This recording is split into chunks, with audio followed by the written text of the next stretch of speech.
SuperTalk Mississippi media production. If you're feeling anxious about your investments with all the economic volatility and chaos in Washington, tune in to SuperTalk Jackson on Wednesdays from 9 to 10 a.m. and Sundays from 8:30 to 9:30 a.m. for Element Wealth Radio with Jeremy Nelson. Learn more at myelementwealth.com.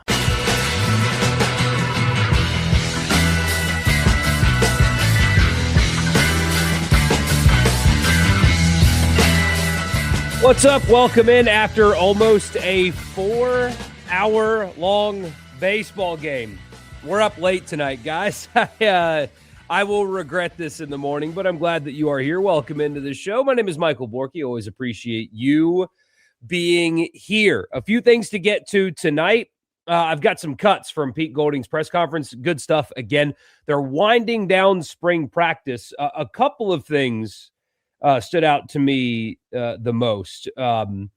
Talked about having his players focused, like being focused on the right things this offseason as they've turned into a program that people aren't going to overlook. He made reference to, in the past, there have been Ole Miss teams that have not gotten their opponent's best effort simply because they weren't the most talented or most difficult team on the schedule. That's going to change now.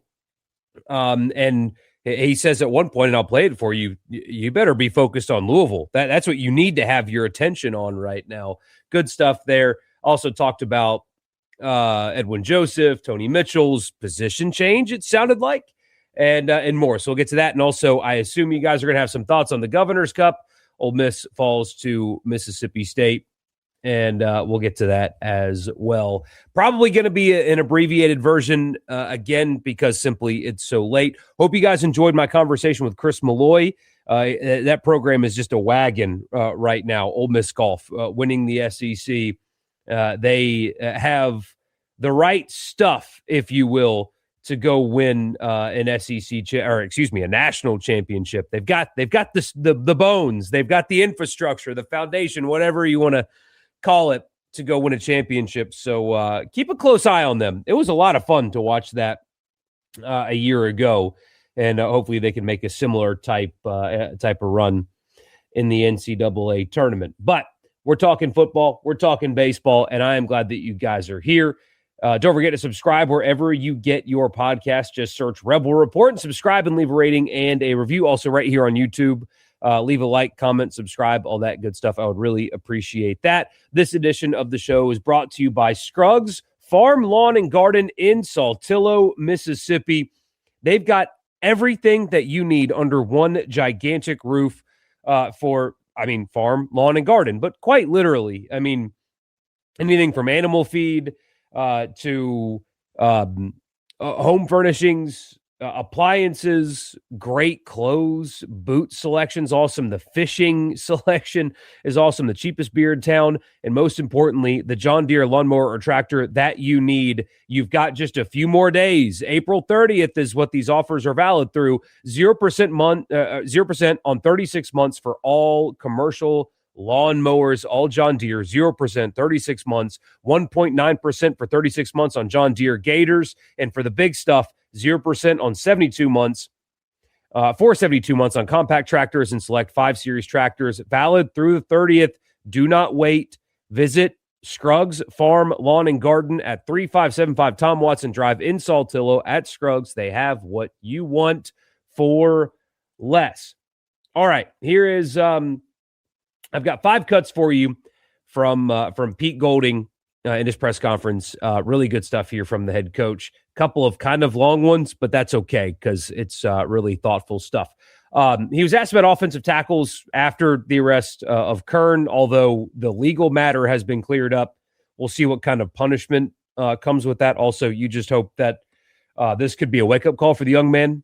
Maybe you get veteran guys that have been in the NFL like Moncrief, Terrence Metcalf that are right there in the building to sit him down and say, hey, dude, you have a talent ceiling that is so incredibly high, but if you keep doing stuff like that, you're not going to realize your potential, that kind of stuff. You hope it's a wake-up call. But he was asked about the offensive line. They battled some injuries at tackle through spring practice. Here's what he had to say. That tackle spot on offense, what have you seen as far as growth and development, and do you like where it is, or does it need to work? I mean, what are you looking at with it? Yeah, I mean, obviously I think it continues to need work for sure, but I think Garrison's done a good job. We've looked at a lot of different spots. I think spring's not one to where, hey, we're actually playing the game, and who would you move if this was the scenario based on injuries and everything else right now. But I think the new guys, Enoch and Tommy and all those guys are doing a good job. Like I kind of said last week, they flashed, right, to where they could play winning football in the SEC. It's just doing it on a more consistent basis. And then I think Therese has had a really solid spring, and that's why we brought him back. And he's got to continue to develop and from a leadership standpoint, bring those guys with him. And, obviously Emmanuel's still young, right, but you're seeing flashes from him. He's got a lot of ability. So it's been musical chairs as far as rotating them, trying to make sure all of them are versus, good talent. And I think that's the big thing. Sometimes you get stuck in rotations and they're not playing against the same guys. Garrison and them have done a really good job of rotating those guys in, whether it be at the ones or the twos. So definitely flashed. But, yeah, obviously it's a concern like a lot of spots for us that we got to get consistently better in doing our job on a more consistent basis. So, yeah, a lot there. Even the head coach he used the phrase concern. So I think we are pretty justified here doing the same thing. Doesn't mean that they won't be good. There's a lot of potential there in that room, just such a lack of experience. And they got some time to figure that out. And also, as we've talked about before, you've got a running back that's great in pass protection, a quarterback that is really good and elusive in the pocket, and a system that gets the ball out quickly. So that is the position I'm most concerned about with this team going into 2026, but at least you've got all of that to help it out. All right, wide receivers, again, was a topic of conversation. Here is his latest thoughts on his wide receiver room. I think if you look at the history of this place, at least in my opinion, that's been done every year, right? I mean, the guy that just went 33rd overall, I'm pretty confident wasn't here the year before. So, I think that's pretty common, right, everywhere now. So we talked about it before. Obviously, we had a lot of production that we knew had left. So, number one, you want to bring in talented enough guys that can do that.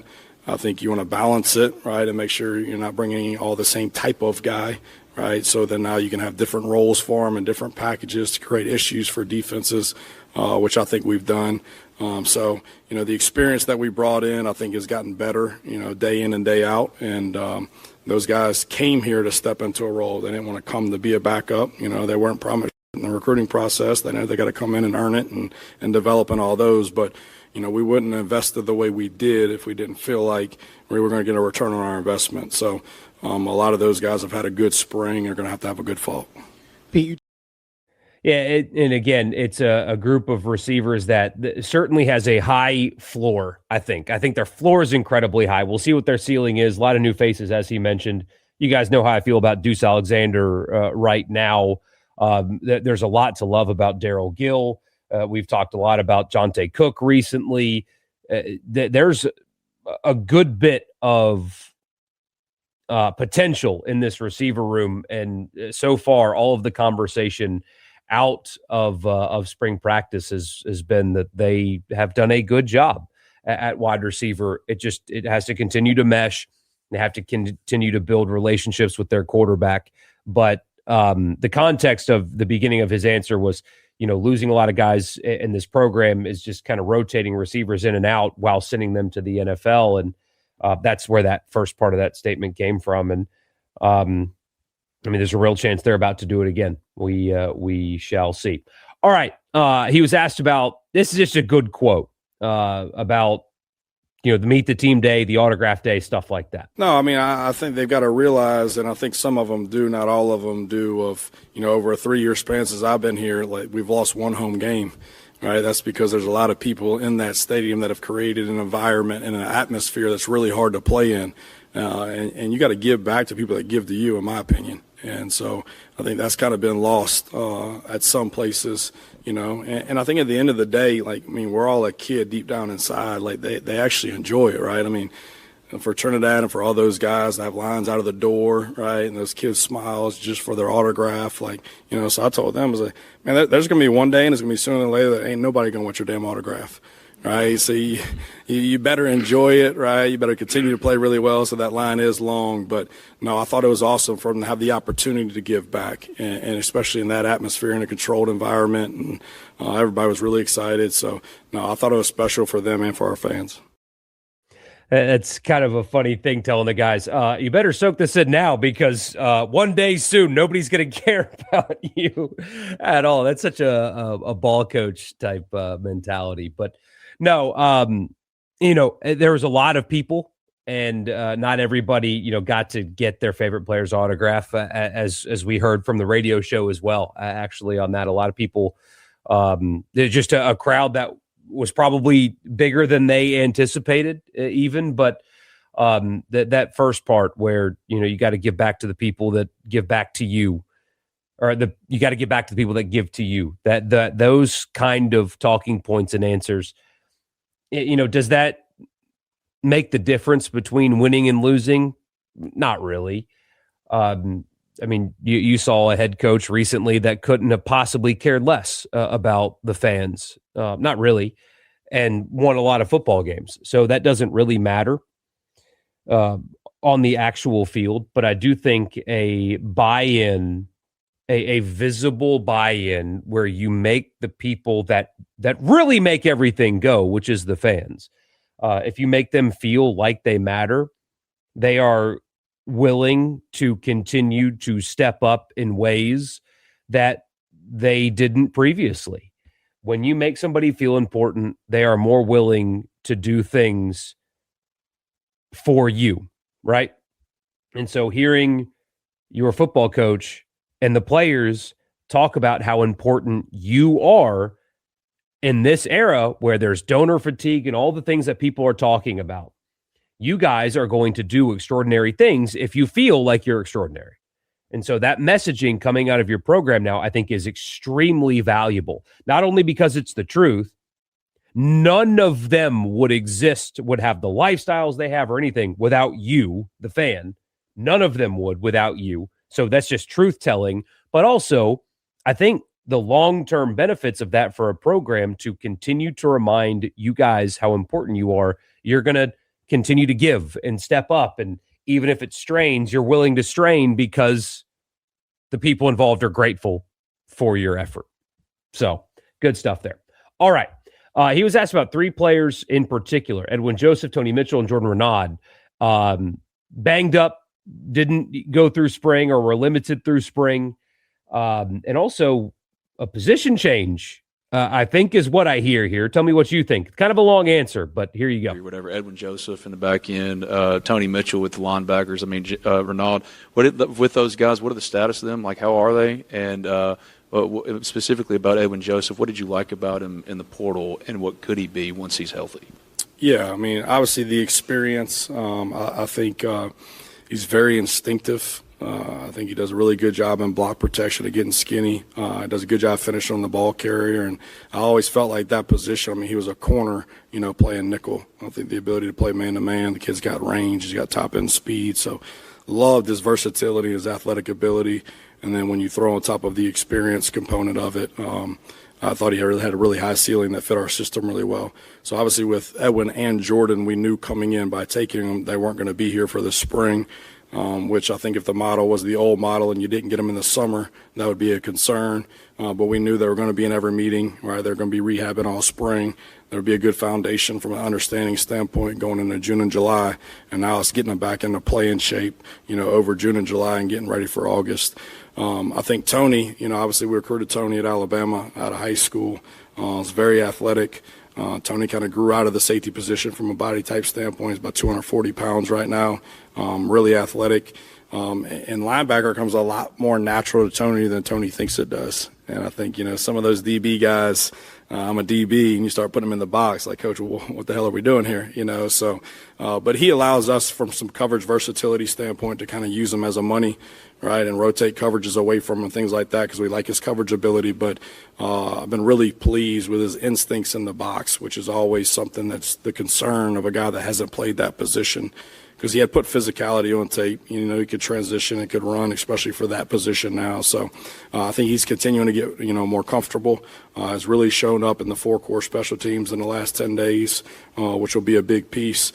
But he's definitely going to continue to play himself into a role on defense and be really specific with it to be able to take some of those snaps off of other guys. So excited about all three of those. But with Edwin and Jordan, it'll be a really big summer transition them to the speed of the game. But the benefit is these aren't high school players.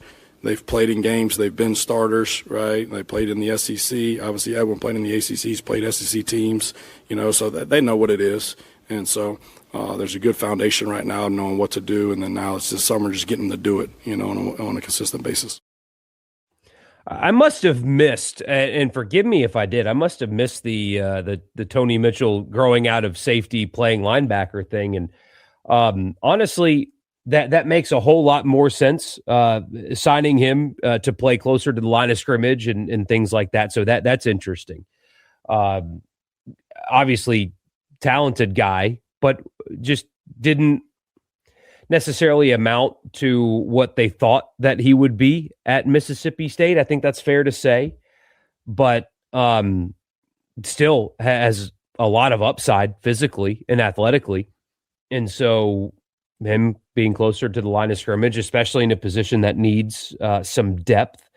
He mentioned special teams mixed in there as well, so finding a role. And then the other two, he doesn't seem to be worried at all with them missing spring simply because of, as he said, the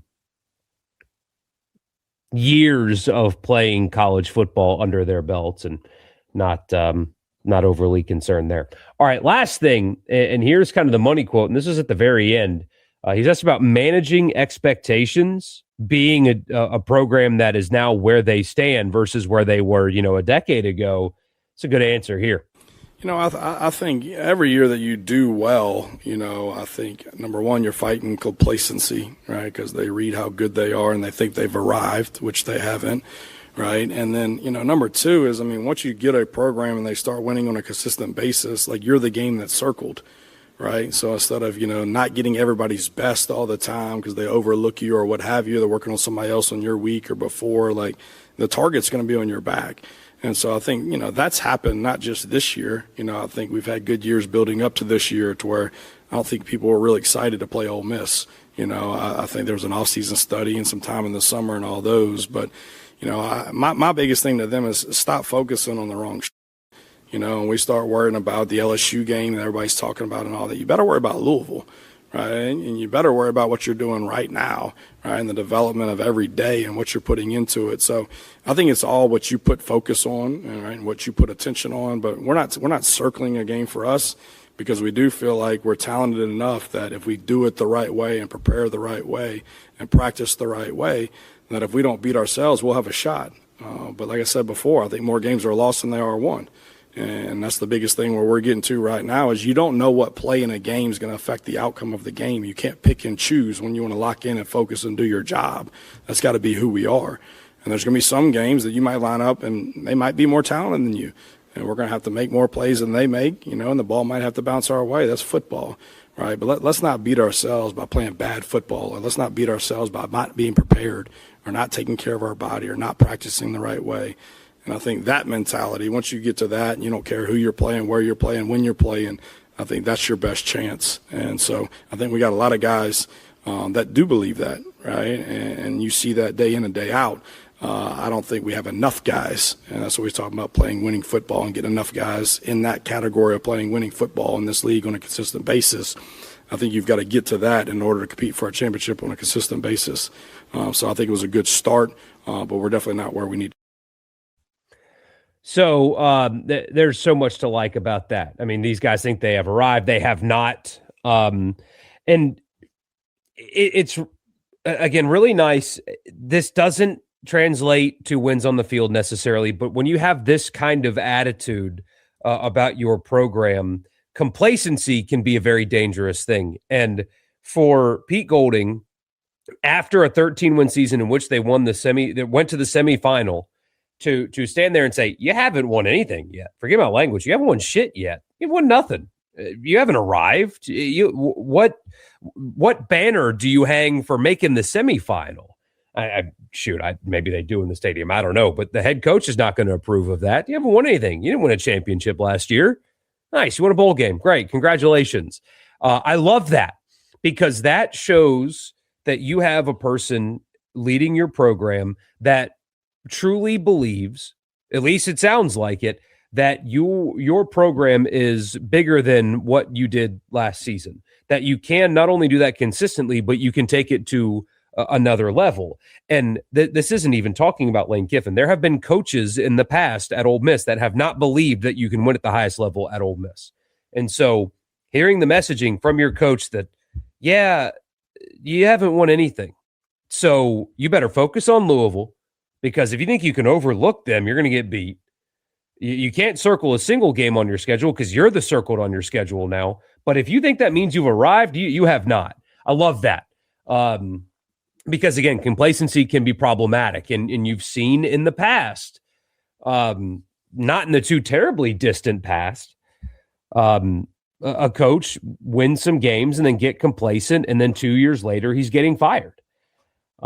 Complacency is a very dangerous thing.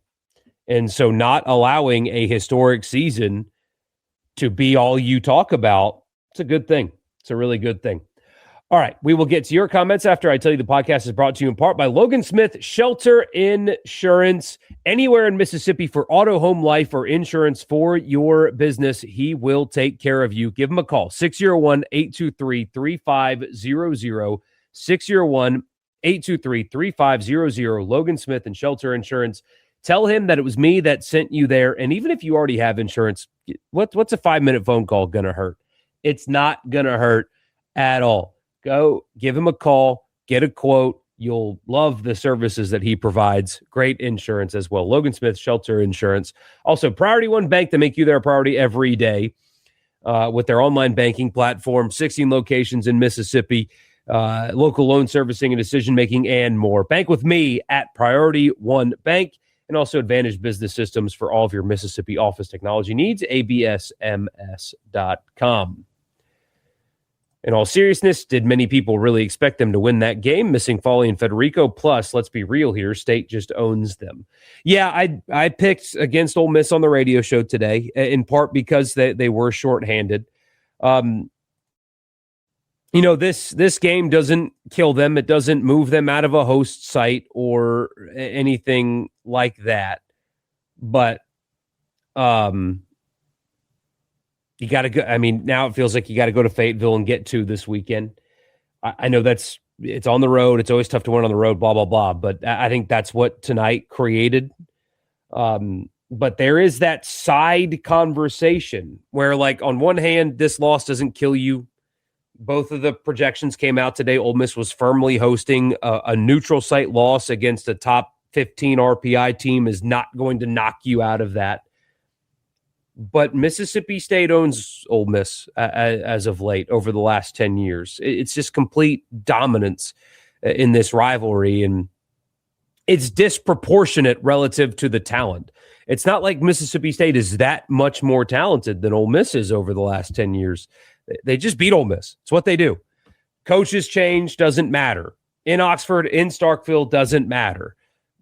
They own Ole Miss lately, and that's a side conversation to have, but it's just reality. There's no debate. There's really no conversation to have. It's just, this is the truth as it exists right now. Why is that? I don't know, but we certainly know that it's a thing. And tonight was another example of that. Is Realtree doing another helmet this year? And any news on field sponsorships? No news on field sponsorships. It's a difficult sell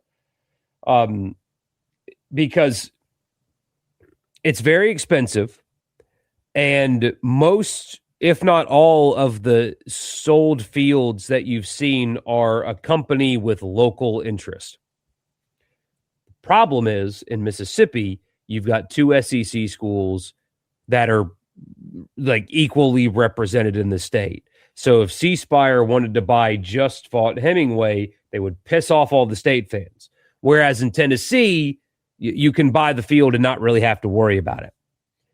I know Vanderbilt's there, but you guys know what I mean. Arkansas, Tyson can buy the field and nobody cares because the overwhelming majority of the state is Arkansas fans.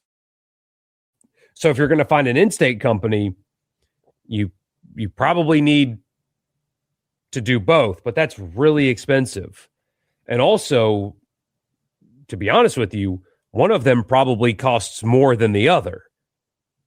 And I don't know if state would agree to a contract that allowed Ole Miss to get more.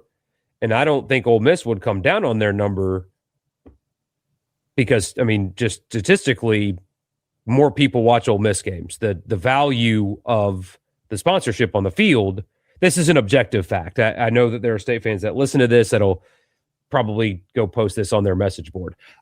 I'm sorry that I'm telling you an objective fact here. More people lately watch Ole Miss than Mississippi State. More people will watch Ole Miss this season than Mississippi State. And the advertisement on the field is more valuable if more people are going to see it. So that's the difficulty. I believe Missouri is the Realtree game this year. Saw a little of the start of the broadcast. My gosh, it's so embarrassing. I'm completely out on the Pearl game. It's got to stop. Yeah, I guess there were some transmission issues is what they were going with. I thought the broadcasters did a fine job. Like the guys calling the game, they put on a good broadcast. And, I mean, the video feed after they fixed it was certainly better than no video feed at all. Crowd was not good tonight. I mean, with all due respect, you post that the game was sold out. And I'm sorry, that's not a sellout. That game is, sorry, the camera's not focusing. That game's not, that's not a sellout. That's not a sellout. I mean, the crowd was okay, but the crowds are not good anymore compared to what they were when I first moved here. I thought ticket prices were incredibly too high. I know there's a lot of people that are invested in the Mud Monsters and the ballpark that are trying and they're making improvements and they're really trying to make that a viable thing. And I hope it works. I really do. I'm rooting for them. I am. But I talked to somebody that was at the game tonight and they shared your sentiment. They were just like, why are we doing this? Was a text that he sent me. And that's tough. That's tough to hear from fans when they go to these games and they pay overpriced tickets for, and that's not weather either. Those pictures that I showed you, that's not weather. Weather didn't deter that many people from a sold out game to that. People aren't as interested. Prices are too high. It's kind of a pain. They've got concessions issues and stuff. I don't know if they can handle that many people. Imagine if they actually truly had a butt in every single seat. You have issues with the video feeds for the Southern Miss Ole Miss game earlier this year. You didn't have one at all. I want those games to continue, and I'm rooting for the people that are trying to make that ballpark better. And they're doing a good job. They're trying. It was lost when they got a hold of it. I mean, lost when they got a hold of it, and they're trying to make it better. I do wonder though, and then like the furnace thing. I mean, there's probably some internal dialogue at the two schools, wondering if there's a different approach to the game moving forward. Louisville's not going to be a pushover. Glad Pete is not overlooking them. Trap games are going to be Auburn and Florida. Florida for sure. That's a horrible spot on the schedule. I am on record. I think Arkansas is going to be stinky.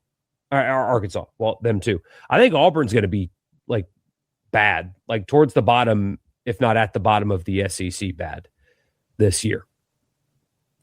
They need to be healthier for Arkansas if they can be. Take 2 of 3 there, and they're in business. Lose 2 of 3, and things get back to being more testy, particularly if the offensive regression continues.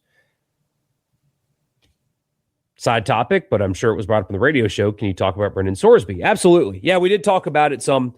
And this might not be a popular opinion, especially with the podcast audience. So the podcast audience skews a little bit younger than the radio audience. I think the radio audience almost universally agreed with this.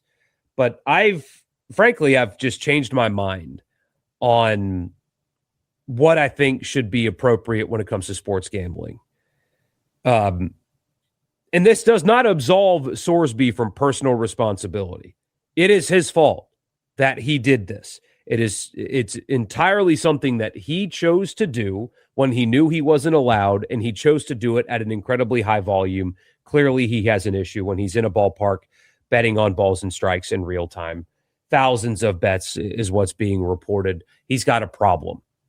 And I hope he gets better, because gambling is highly addictive. But I think that Mississippi's law on it is probably the best approach to it. I think it should be legal, just like I think alcohol should be legal.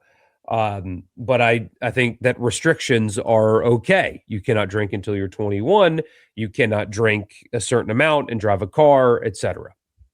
In Mississippi, as you guys know, and I know there's workarounds and VPNs and stuff like that, but you cannot, in Mississippi, use DraftKings because you have to be in a terrestrial casino in order to wager on sports. We have a sportsbook partner on our radio show, but I think that is the ease of access to sports gambling and the volume of things you can bet on, player props, balls and strikes, all that stuff.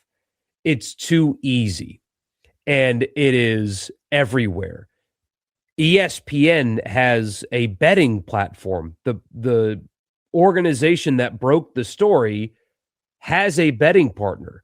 When you watch golf, I was watching the Zurich on Sunday. We got back and watched the very end. We left early. We weren't going to stay out there all day for 2 days in a row. You get back and you put it on, and here's FanDuel's odds of who's going to win standing on the 17th tee. Andy and Ari, who I like a ton, and I respect them a lot, but they do a podcast talking about Sorsby and gambling, and the first thing you hear is a gambling ad. It is every commercial break. It is everywhere. And in some states, if your 16-year-old has a phone that and access to your credit card, they can download 8 different apps or whatever, and they're betting. I saw somebody say that his teenage son was having a sleepover, and they were all on their phones. They're all sports betting.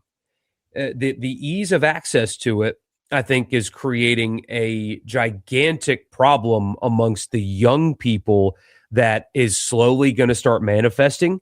We're creating teenaged, high school-aged gambling addicts because it is everywhere. You can't escape it, and you can just download an app, boom, on your phone, and you're gambling on sports. And the euphoria, the high that you get from winning sports bets is as addictive as drugs or alcohol. And so no wonder you've got a young person that has a gambling issue, because a lot of them, too many of them, have a gambling issue. And I think it's rotting our brains when it comes to the way we view sports and the way we consume sports. And I think that we've gone too far and we should dial it back. I know that's not a popular opinion with young people, but I think that you're seeing the problem with it and how prevalent it is. You can't escape it. It's everywhere. And I think that's creating an issue that probably needs to be addressed.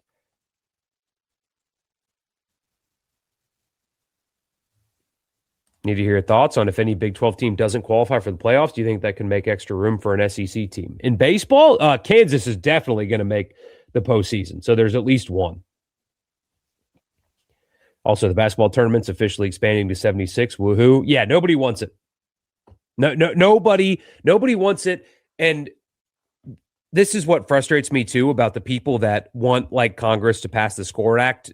And even if they did, I mean, the Supreme Court would probably shut it down anyway. But when you advocate for congressional intervention, you're going to continue to put enforcement in the NCAA's hands.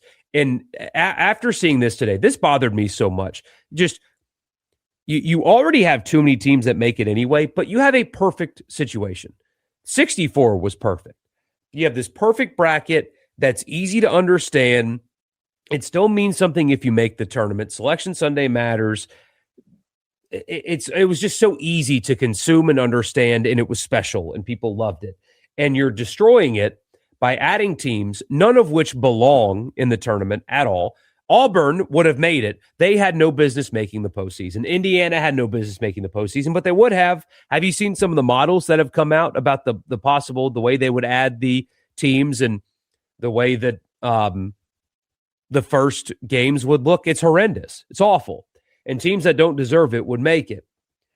And that organization that is making that decision, despite nobody wanting it, you want to continue to be in charge of enforcement and creation of rules.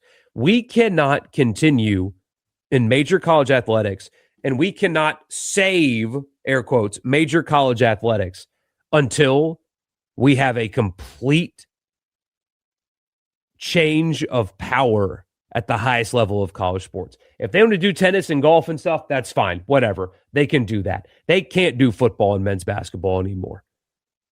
We can't have a serious conversation about saving college sports if that organization is going to still be in charge. It's that simple. We cannot continue this way. And nothing will change about the incompetency of leadership in college sports as long as the NCAA is the one in charge. Today's another example of that. Something nobody wants, something nobody likes, something nobody agrees with, that they won't be able to handle is going to get pushed through for what? Horrible. Sports gambling has been one of the most harmful things to the nature of the sport, particularly how it targets young men, but Sorsby also should have known better. Well said. They just own us in baseball, but I'll take the trade baseball, football any day of the week. You know, you don't have to necessarily make that trade, but I hear you. Will the NCAA actually enforce this, or may it end up in court because Texas Tech is going to fight for their $5+ million quarterback to play? This is one of those things where I think would be a loser in court. I really do. This is something that the NCAA can enforce and actually would hold up, and most people would agree with the enforcement of that. The difference between head football coach now and the one they had is that it seems like the one they have now is truly appreciative of the opportunity he has, and it's refreshing, win or lose, but still win. Yeah, exactly. Great press conferences only matter if you win on the field too, but they are. I mean, there is a level of appreciation for who he works for that I think is genuine. So anxious, and God forbid Ole Miss doesn't execute and perform. I mean, they were playing at a super high level last year. That game in Athens, the 5 touchdown drives, everything will be business as usual. Praying everything will be business as usual. I hear you. Think the fans blow the losing to state thing out of proportion, although I understand it. Baseball, to me, just feels more like each week is equal, and getting to a host record holds all importance. I mean, that's like that way in all sports, though. If you go 11-1 and lose to state and make the playoffs and they don't, who cares if you lost to them, you know? But it's just pure ownership. It is just pure ownership. But I agree with you here, though. I think that now with this loss, that you got to get to 16 now, I think. Just a little prediction now. Do you think Ole Miss still gets to a host mark? I don't. I don't right now. I would love to be wrong for obvious reasons. I don't right now think that they will. Don't think about it now, but once the Louisville game gets closer, the hype for that all by itself in Nashville will be a lot of fun. Oh, I can't wait. I cannot wait.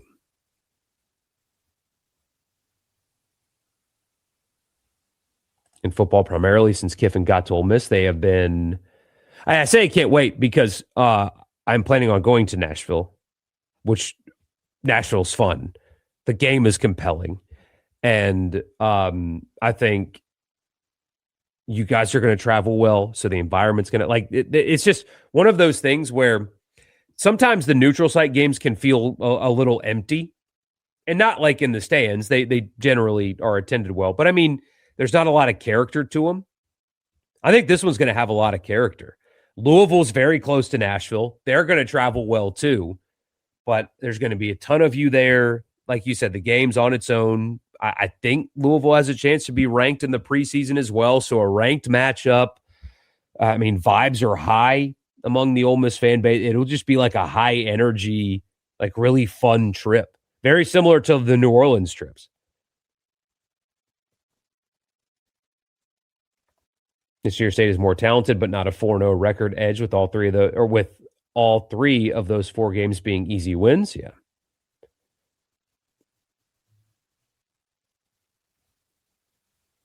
Ole Miss fans in particular sparsely go to that game. More state fans for sure, but it's half empty. And I mean, maybe they did scan 8,200 tickets, but no. You guys saw the empty seats down both first base and third base line. And my first Governor's Cup after I moved here, there were no seats. The berm was so crowded, you didn't know it was a berm. It looked like stands. There was just so many people. That has changed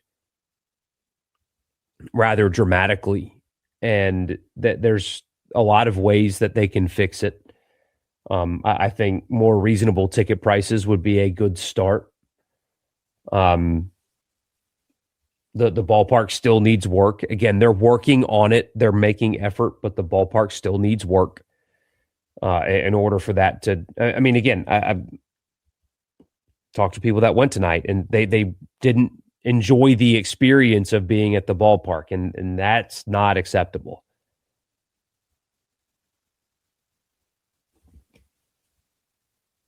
Why is the crowd so different in Biloxi when State or Ole Miss play different than Pearl? That's I think all of those things I just said are the main factors. I mean, the ballpark in Biloxi is nicer. People on the coast are less likely to make the trips to Oxford and Starkville, so it's more exciting. You know, when State's in Biloxi, the State fans that live there don't get to travel as much. It's just more difficult to travel, probably. But I do think over the years, the Braves especially let the ballpark go, and ticket prices are too expensive. And people are going to look at a Tuesday night and think, I'm just going to stay home when it. I mean, I looked at the ticket website, and it was $35 to sit on the berm. If you have a family of 4, I'm not a math guy, but that's $120 to sit on the grass beyond center field. I just can't imagine that is a thing that most people want to do, you know? So it's a shame, but I think they need to kind of look in the mirror on what it would take to go to the games for normal people. You can go to bed, going to watch back in the morning. I appreciate you, Zach, but I'm already up. I am going to hang up on you guys soon, though. Very deflating basketball transfer class. I mean, they need a handful of guys to take big steps. I mean, Patton Pinkins needs to take a big step. Comedy needs to take a big step. I mean, those guys are just going to have to really grow, and I mean, they're going to have to nail these evaluations. But yeah, portal class looking a little light at the moment, but we'll see. We will see. Say it's also objectively annoying to see a Hard Rock Bet or FanDuel every 5 minutes on hockey, NBA, football. Like, why? Not to mention there's a FanDuel network now with announcers and everything. Exactly. They finished 15-15. We'll have the same conversation as last season, having to go to Hoover and win some games to host. Yeah, probably so. Probably so.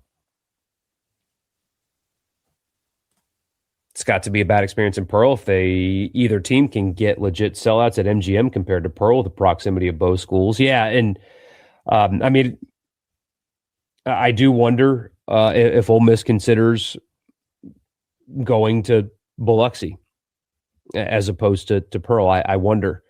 I hope not. I live in this area. And again, I'm being repetitive. I am repetitive. So, sorry. It's just who I am at this point. I try to fix it, but I want the game to stay in this area. I know that there are people that are working hard on trying to make that ballpark viable and make the Mud Monsters viable.